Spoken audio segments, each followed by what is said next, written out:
Continue the Shir and Sichos HaRan, Seif Kuf Ayin Zayin, paragraph 177. Rosenfeld tells Benazal's Sichos, Benazal's words to one of his Talmidim. Benazal encouraged very strongly this Talmud. Of course, it was reported to posterity.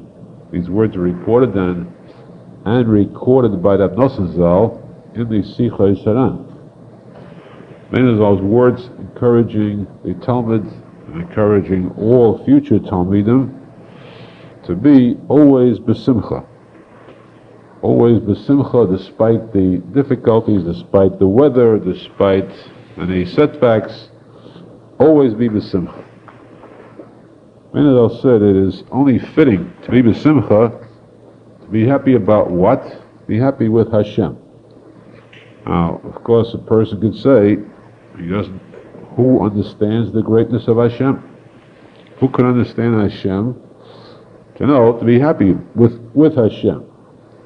Menachem said, trust me, because I understand Hashem to a great enough degree, and therefore, trusting that Benazal can be very happy with Hashem. In addition, Benazal said to this Talmud, to his Talmidim, it is also very fitting for you to be happy with me, or about me. To be overjoyed, elated that you were zeichet to have a Rebbe like myself. This Benazal said to this Talmud. And it's something that we have to think very deeply about, take very much to heart. Because Benazal said it to a Talmud, to his Talmud. A Talmud means not one who saw Benazal then, but one who is a Talmud of Benazal, even today, or in future generations. So anybody today who feels that he is close to Benazal, that he is a Talmud of Benazal, should be overjoyed that we are zeichet, let's hope that we are all included, that we are zeichet to have Benazal for our Rebbe.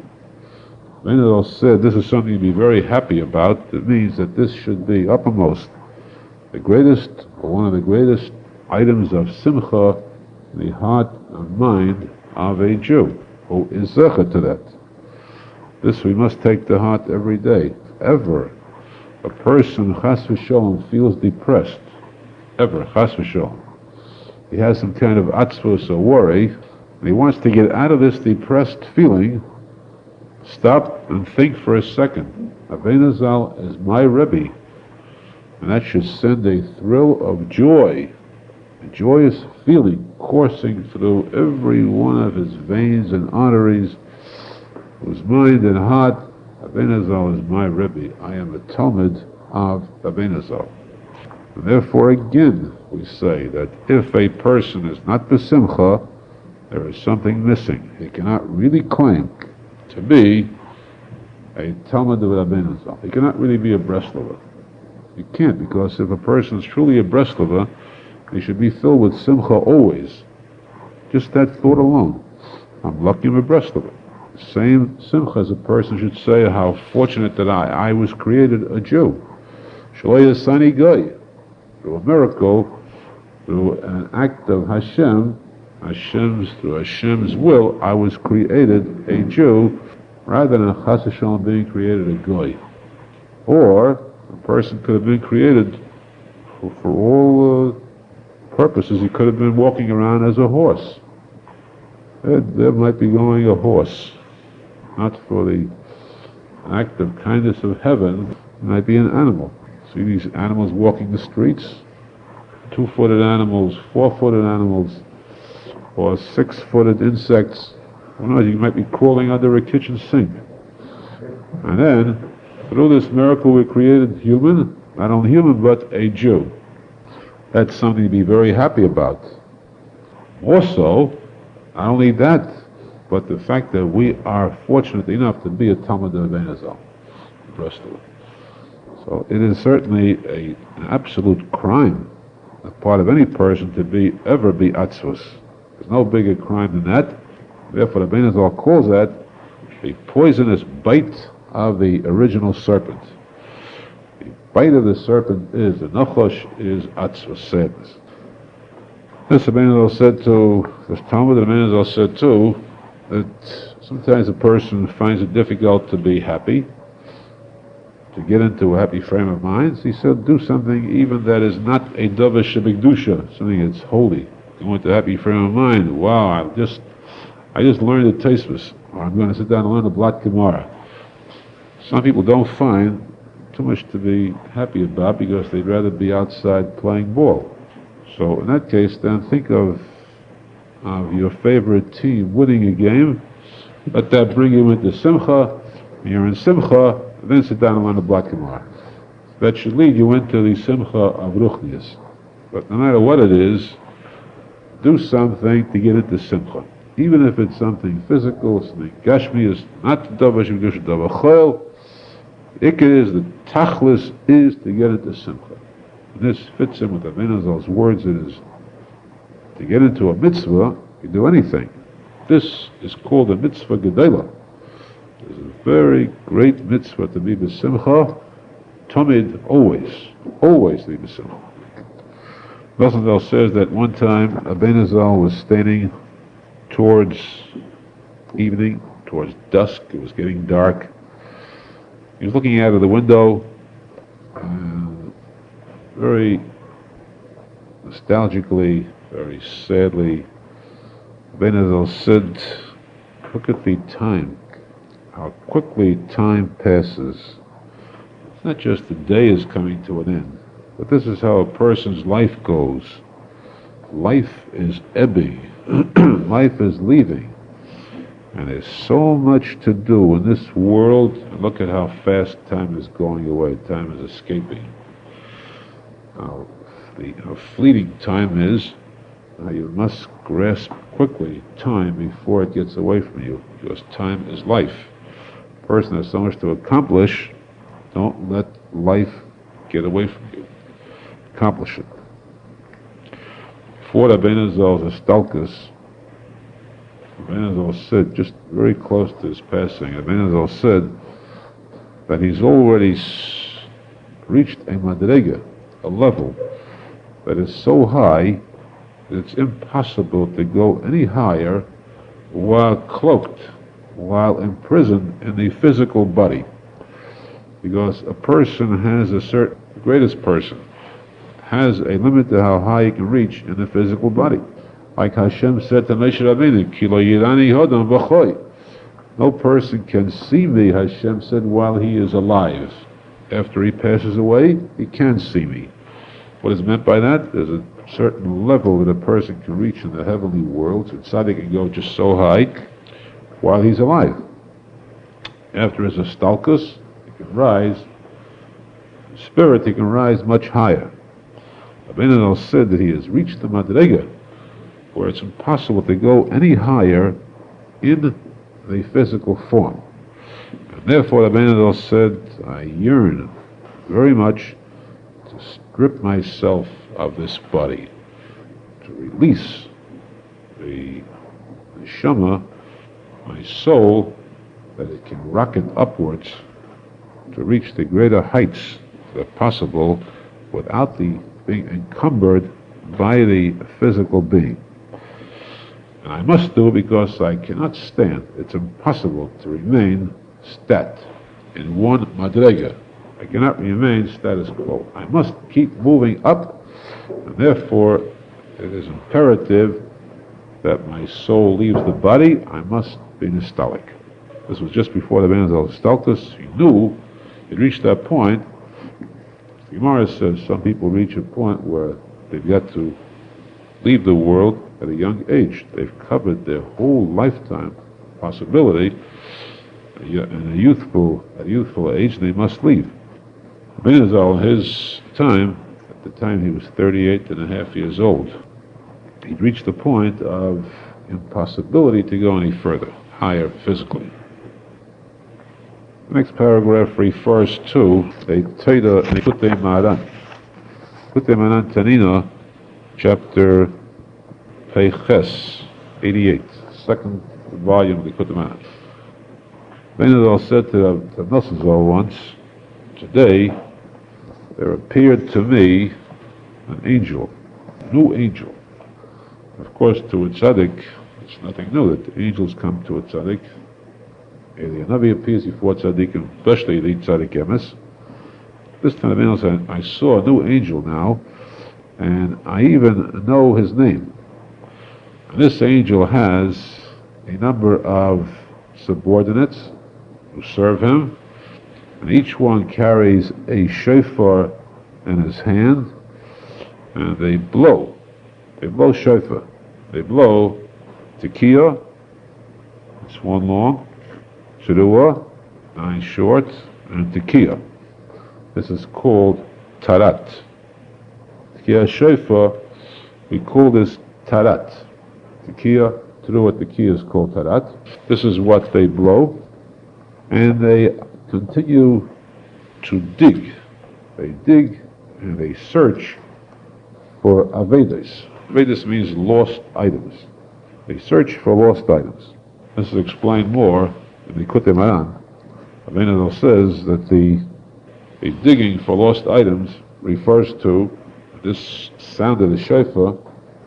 Tarat is Rosh Tevis, posek until ta'avas the shoyim toved.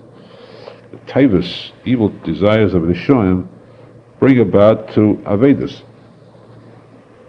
Which means that even the Rishonim themselves, because of their evil tavis, they become lost. They go lost. What happens to them? They get lost. We'll see where they go when they get lost. Or they lose treasures. Because of their tavis, treasures are lost. Spiritual treasures. It is these items, these treasures, these lost spiritual items that these malachim dig for, they blow shofar for, and there's a great simcha when they find these lost articles, these avedas. Avedas, lost articles. When malachim find these lost articles, there's a big simcha that erupts, and they're overjoyed in having found these avedas, which come about through the taivas of the shon. Now, the Arizal says, to elaborate in the Kutuman, that there is a din, a halacha, in the Torah. You're not allowed to cut down a tree that bears fruit. A fruit-bearing tree is alive. It's productive. You're not allowed to cut down a fruit-bearing tree because a tree is like a human being. It bears fruit, it's living. You're going to cut off something which is producing life, that's in a sense like killing. You're destroying a living thing. By the same token, Din says too, separate Din, you're not allowed to pull off leaves from a branch just to destroy. Of course, on Shabbos, that's a major malacha.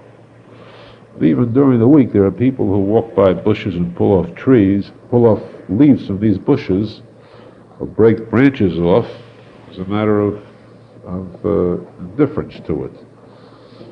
Subconsciously, they don't concentrate on it. They don't realize that they are destroying something which is alive.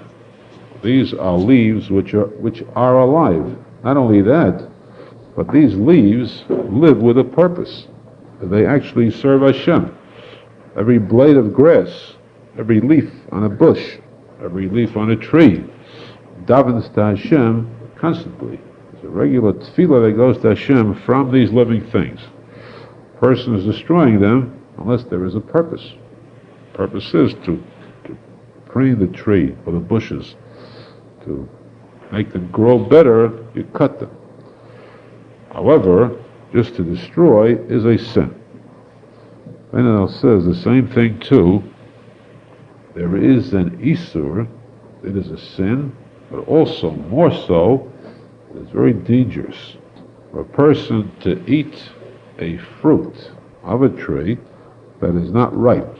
A fruit that is not yet ripe, it is a sin to eat, because when it is not yet ripe, the fruit was taken off a tree before it was ripe, that fruit is still growing. that fruit is still receiving nourishment. It is actually breathing. The fruit breathes life from the tree to which it is attached. So when you pull a fruit off a tree, when it is not yet ripe, not ready to be taken off, and literally this fruit is still gasping for breath. Gasping, it's dying, seeking the breath that it needs for life. When it is ripe, it requires no more life to it. It's ready to be eaten. That's the nature of the purpose of the fruit.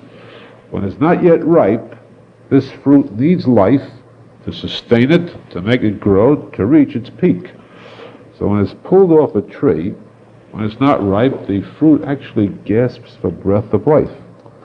Arizal says, now, no, you should know this as fact, when a person eats from this fruit, that fruit that is gasping for breath and life will actually draw its life from the person who is eating it. So a person is putting his own life in danger. Imagine that this fruit becomes a man-eating plant. Eating a non-ripened fruit is that dangerous to a person because this fruit keeps drawing. It has a magnetic pull, a tremendous power that pulls life for itself, so it can pull its life from the person who is eating it. That's how dangerous it is to eat a fruit that is not fully ripened. What should a person do? A person pulls a non-ripened fruit from a tree, let it lie, either lie in the sun until it becomes ready, or let it stay for a while until actually this gasping comes to an end. When the fruit actually dies, the need for life comes to an end, and then it could be eaten. Or there can be a way to eat a fruit that is not ripe yet, a fruit that is actually still alive. If a person says a bracha over that fruit with such a tremendous kavanah that he is able to be misakin, to perfect the fruit with the bracha alone. Whatever the fruit could have gotten from the tree, the fruit receives now from this bracha. The person must be an actual tzadik, be able to say a bracha with such intentions, the knowledge of how to say it, and how to perfect the life of this fruit, misakin this fruit with the bracha. In addition, a tzaddik could draw from this fruit actual treasures. Fruit itself has treasures in it. It has this partial life, and a tzaddik, by eating this fruit, can actually draw from this fruit life and these avedas. Where do these avedas go to? They go into these fruit, they become embedded in them. The tzaddik can draw out this life of the fruit and these avedas, these lost articles. These lost articles that are actually souls. The good part of the soul of a Rosha, or lost souls, will go into these fruit and require a tikkun, perfection, and this the tzaddik can do. Of course, we understand this must take a very great tzaddik, because usually any person who's not an amoritz, was good, when he eats meat, why is a human being, a Jew, allowed to eat meat? After all, meat is alive, an animal is something which is alive. What gives a human the right to take another's life, even though it's only an animal? How is a human allowed to kill an animal, take its life, eat its meat? The answer is because the human is doing the animal a favor. By eating the meat of the animal becomes absorbed into the human body. Anything you eat, digest, becomes absorbed as part of the body. So you're raising, you're elevating this animal into a human. It becomes part of a human now instead of an animal. By doing the animal that favor, you're not hurting the animal, you are improving its lot. You're benefiting it. Here, there are 4 levels of creation. Top level is human, the next level is animal, the third level is vegetation, fourth level is earth, inanimate. Vegetation is 2 levels below a human being. the tzaddik is able to raise vegetation or fruit 2 levels below to the level of human. So great a step does this fruit or vegetation take. The tzaddik does this by elevating the life of this fruit, plus the lost neshamas that are found in it. These are the avedas we spoke about, that the tzaddik finds. By the way, the Menachem says that it does not help for a fruit that is not ripe, it does not help to cook that fruit. By cooking it, you're not going to kill it. You will not destroy this living vampire, this living monster that can take this man-eating plant or fruit. You must wait until the fruit ceases to draw life. Now, to go back to this point, the Menachem says, in that Torah, know that there is a malach. This is what the Arizal referred to here in his words of Nosson. There is a malach, an angel who is appointed over others, and they all carry shofars. They blow the tarat, tkiya through a tkiya, which refers to the lost articles of the Rishonim, Tavas Rishonim Toved. In fact, there are even a case where tzaddik too loses. Tzaddik too can lose at times. Yesh tzaddik oved. It's a case where tzaddik too loses b'tzidkai. However, the loss of the tzaddik is temporary, and he does something which lowers himself. He lost a notch in his level, but when the tzaddik does tshuva, he returns, corrects his masakin a step, then, in turn, he finds, by doing tshuva, he goes to a much higher level before. He now finds these avedas, these lost articles, and there is a very great simcha that ensues. Now, in that Torah, Nosson at the end says that Torah is combined with previous Torahs. They actually are all one. Arizal begins first with the Torah that speaks about the Sod Kavonas Elul. The month of Elul has a special segula. What is the month of Elul? A special month that pertains to tshuva. A person does tshuva. The month of Elul, we find, especially the Arizal says there, the Elul is tshuva or chas v'sholom pegam abris. Pegam abris means where there is Rachmana litzlan zedel of atola. This zedel of atola, it's pegam abris, that means a lost article. Because this is life that is lost, potential life that is lost. These are avedas. Speaking about these avedas, Elul is a segula to correct these lost articles. And it's followed immediately by Rosh Hashanah, which is the blowing of the shofar. And Rosh Hashanah, the blowing of the shofar, completes the item of tshuva. Then there is the Simcha. The posek says, Rosh Hashanah person should be b'simcha. Achu ichlu b'simcha lachmecha. Rosh Hashanah be b'simcha because you must have bitachon and faith that on Rosh Hashanah with true tshuva that you've gone through for Elul, and Rosh Hashanah you're inscribed and sealed in the book of life. If, of course, you are wise enough to be attached to the tzadik emes, tzadikim who are sealed on Rosh Hashanah in the Sefer Chaim.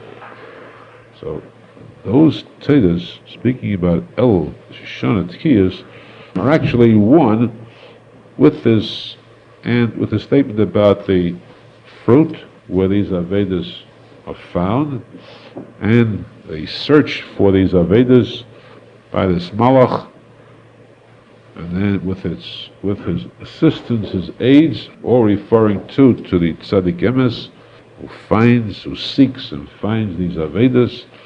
And what a simcha it is when a lost soul, for whom there is no hope at all, through his own efforts, suddenly the tzaddik finds his soul, seeks him out, finds him, and elevates his soul, and brings his soul back as masak in that soul.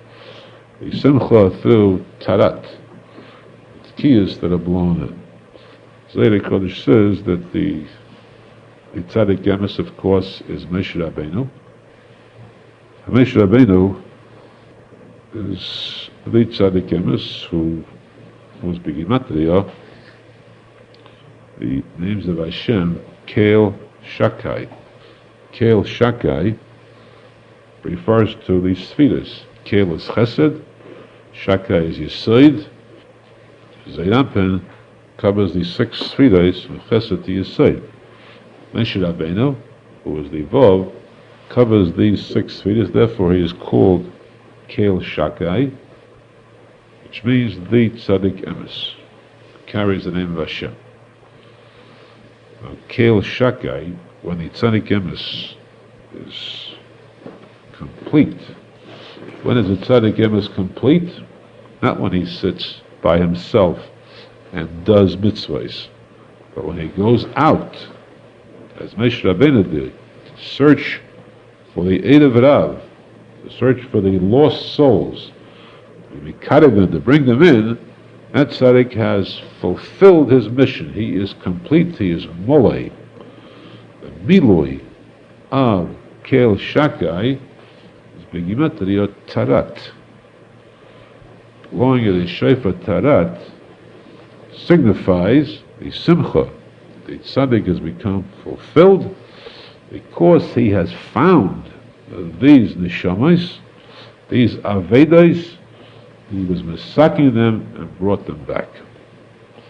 Again, of course, this shows, imagine how a person should never give up hope.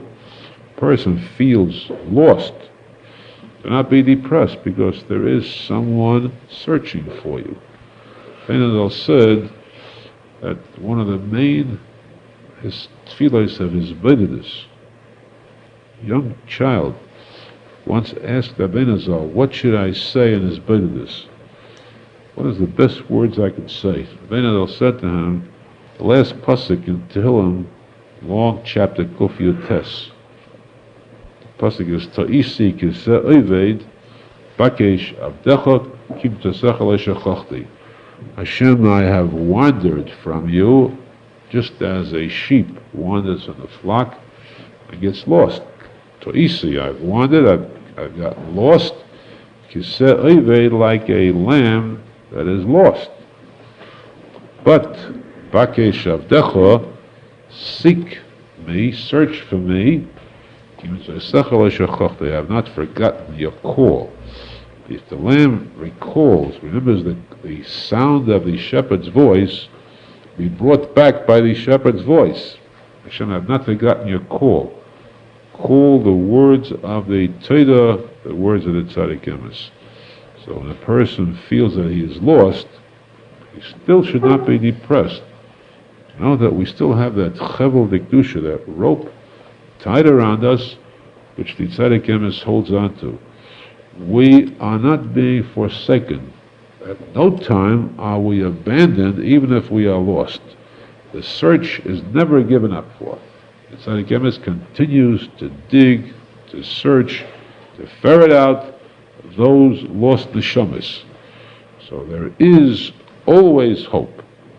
Just not to forget the koil, the voice of kedusha, the voice of the tzaddik emes, the words of the tzaddik emes. This is the greatest ischaskus possible. We see why this is tied together with the former statement of Arizal to always be b'simcha. Arizal said, I know of certain chachmos. Chachmos means items of wisdom. Wisdom is something that ordinary people are not aware of, something that is very deep. And when a person hears something that is deep, wisdom, called a chiddush, for example, something new, then there is a feeling of satisfaction, of gladness, because he feels that something missing now has been returned to him.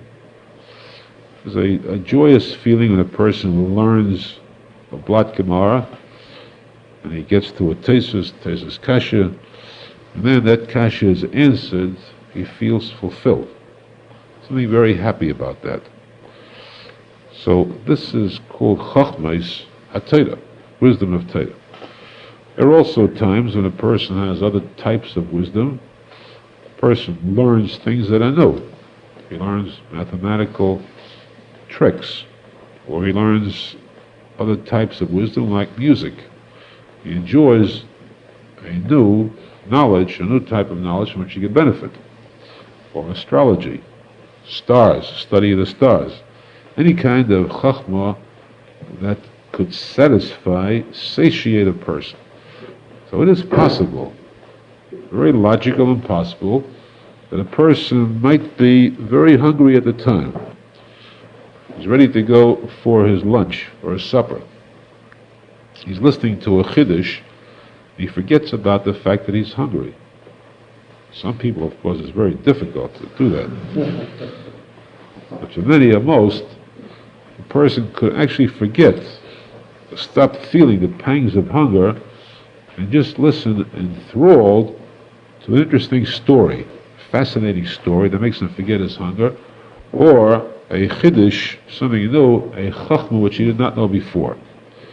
Arizal said, I know chachmas that if I would begin to reveal to people these chachmas, little of them, then it is possible that the pleasure of achieving the knowledge of these chachmas would be so great that people could actually live without food or drink.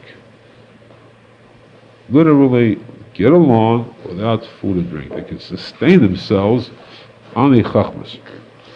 Now, this we can understand temporarily. Person's feelings, pangs of hunger. But how do you feed the body? Body must receive nourishment. The bloodstream, different parts of the body require being fed. A person fasts for a period of time, he could die. He needs nourishment. And yet it is possible there are such types of wisdom that are so rich that they can actually serve a physical purpose too. This is difficult for us to conceive because we don't have that kind of wisdom. And also there is such a chachma that is so wealthy in itself that it expands from the semi-spiritual, mental, to the physical. A person can live on this wisdom alone. He can be lost on a desert island without any trace of food, or in the desert, and sustain himself with this wisdom alone. It's difficult for us to conceive of such a thing, but of course it's simple to understand that a tzadik emes has much greater powers than this. He can translate the wisdom into something that is physically nourishing. This power he possesses. Not only that, but we even go further, that a person could live through this wisdom, and at times a person can practically die also from this wisdom, because it is possible for a person to hear something that is so pleasant, like one hearing a special type of music that is very eerie, that is ethereal, a heavenly type of music, where a person would just dissipate from pleasure. Or he can become so ecstatic from this pleasure that his soul could actually leave him. A person can die from ecstasy. Thrill and ecstasy can actually kill a person.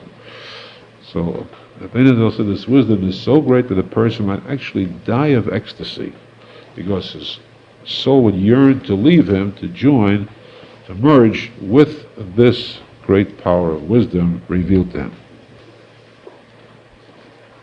The days of Arizal was no different than in former generations. At all times, the arch enemy of the tzadik emes was the Satan himself. The Gemara says too, the Satan himself will forego his attacks against the entire Jewish nation. It's his pleasure to make Jews commit sins. He'll let them all go, and he'll attack the Talmidei Chachamim, learned scholars. More so, he's willing to let them all go just to get at the tzadik emes. If he can just win against the tzadik emes, that's all he wants. Victory against his arch enemy. So, in all generations we find that the difficulty that Tzaddik Emes had, where the Satan tried to bring about enmity against the Tzaddik Emes through other tzaddikim. At the time of Avraham Avinu, the whole world was against him. They accused Avraham Avinu of being an apikodos, exact opposite of the truth. Even Moshe Rabbeinu, who was the greatest leader, the shepherd, the true, trusty shepherd, most loyal ever to Hashem, still, many battles that he go through in his lifetime, there were so many enemies that rose up against him. So the Satan injected poison into their minds against Moshe Rabbeinu. They suspected Moshe Rabbeinu of the lowest type of crimes possible, and there were so much friction among the Jews against Moshe Rabbeinu.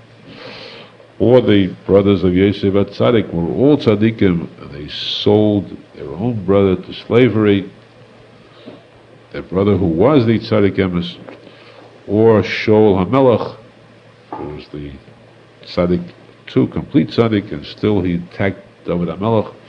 This is all done by the venom injected through the Satan himself. In all generations this held true. We find that at the time of the Baal Shem Tov, Baal Shem HaKodesh, the leading rabbis at that time, the posek and the rabbis banded together to ostracize, to put nechet in the Baal Shem HaKodesh. How could they, very famous names of Shulchan Aruch, how could they have fallen into such a misconception of the truth? To think that the Baal Shem Tov was against the principles they stood for, against religious principles, chas v'shalom. But this is how much the Satan worked against the tzaddik emes. So too, in the time of Arizal, we have the main battle against Rabbi Arizal at that time. This was carried on later against R Nosson. 5 years of suffering, of torture, Rabbi Nosson went through by the Chelkim, the Misnagdim. And to this day, there are still bubbling under the surface, and sometimes it surfaces, the enmity, the hostility against Rabbi Arizal's Talmidim, Rabbi Arizal's teachings. Rabbi Arizal once spoke about this, about these Misnagdim, the Chelkim against him, many at that time. Rabbi Arizal explained to his Talmidim, the fact is that these Misnagdim, these Chelkim, are not really opposed to me. They do not really hate me. They do not consider me as their enemy. What then? They have conjured up in their minds a certain figure. And this figure, with many faults, is the one they're against. Now they have mistaken me for that figure, that person. It's a mistake in identity. They've identified me with another type of individual, and therefore they are cholik and misnagid against me. Now this happens many times. It's possible for people to make that mistake, that type of error, and this is why one person can suddenly begin to feel enmity to his best friend sometimes, because he imagines in his mind that there are things being done wrong which really don't exist. That way he inflames a hatred that is unwarranted. Here, the Menachem said they have created a figure, and this figure is filled with faults. They are out to destroy this figure. They've placed me in that position.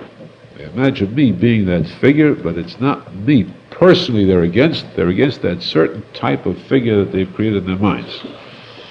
This is called also the Nosson Kutei Halacha says this is the Elam HaTmudos, where a world of fantasy where things are switched around. It seems to be switched, but it really isn't. It's only fantasy.